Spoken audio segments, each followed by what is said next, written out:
কুমিল্লা নগরীর একটি বাড়িতে কুমিল্লা বিশ্ববিদ্যালয়ের এক ছাত্রী ও তার মায়ের মরদেহ উদ্ধার করেছে পুলিশ। ধারণা করা হচ্ছে রাতে তাদের হত্যা করা হয়েছে।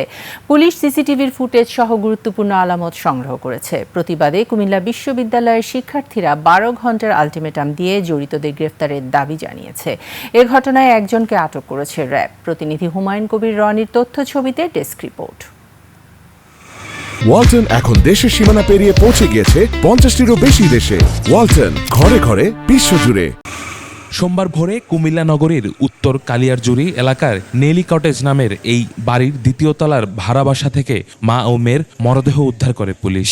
নিহতরা হলেন কুমিল্লা আদালতের হিসাবরক্ষক প্রয়াত হাজী নুরুল ইসলামের স্ত্রী ফাতেমা এবং তার মেয়ে সুমাইয়া আফরিন রিন্তি। রিন্তি কুমিল্লা বিশ্ববিদ্যালয়ের লোক প্রশাসন বিভাগের ছাত্রী। বাড়ির মালিক জানান, প্রায় 4 বছর আগে নুরুল ইসলাম এই বাড়িটি ভাড়া নেন। গত বছর তার মৃত্যুর পর তার স্ত্রী এবং 3 সন্তান এখানে বসবাস করছিলেন। সিসিটিভিতে দেখা যায় রোববার দিনের বেলায় এক ব্যক্তি তাদের বাসায় বেশ কয়েকবার আসা যাওয়া করছে।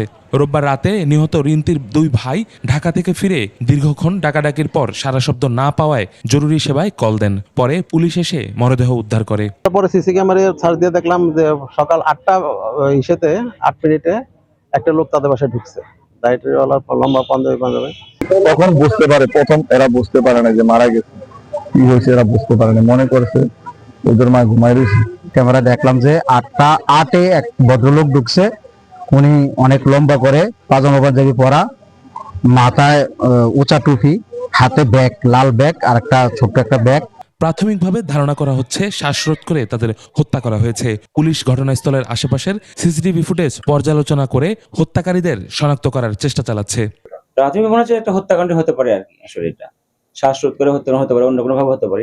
ময়নাতদন্ত করার রিপোর্ট ছাড়া আমরা কিছু বলতে পারছি না। এই ঘটনার প্রতিবাদে কুমিল্লা পুলিশ সুপার কার্যালয়ের সামনে বিশ্ববিদ্যালয়ের শিক্ষার্থীরা বিক্ষোভ করেন। তারা আগামী 12 ঘন্টার আলটিমেটাম দিয়ে এই হত্যাকাণ্ডের দায়ীদের গ্রেপ্তারের দাবি জানান। ইউসুফ হাসান নাইম, 21 টেলিভিশন।